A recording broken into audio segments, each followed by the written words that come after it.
Welcome to Kenton's videos. Enjoy the video. In this video, I will show you how to make delicious lobster mac and cheese.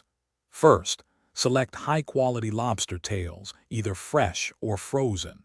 Boil them gently for 5 to 7 minutes until they are just cooked through.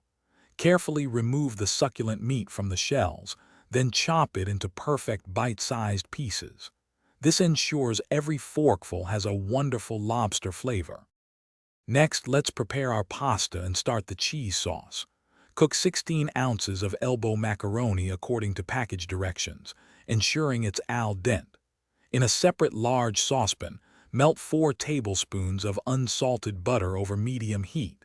Once melted, whisk in 1/4 cup of all-purpose flour, cooking for 1 minute to form a smooth roux. This is the base for our creamy sauce. Hey everyone, if you're finding this guide helpful, please hit that subscribe button and give us a like.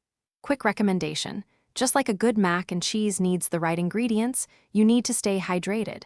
Stay refreshed anywhere with the amazing O-Ala water bottle. Check the description below for the link and other fantastic deals. Now let's get back to the video. Now for the star of the show, the cheese sauce. Slowly whisk in 3 cups of whole milk into your roux, making sure there are no lumps. Bring this mixture to a gentle simmer, stirring continuously until it thickens slightly. Remove from heat and stir in 8 ounces of shredded sharp cheddar cheese and 4 ounces of Gruyere until completely melted and smooth. Season with salt and pepper. It's time to bring everything together. Gently fold the cooked macaroni, your prepared lobster pieces, and the rich cheese sauce until everything is evenly coated. Transfer this delightful mixture into a 9 by 13-inch baking dish.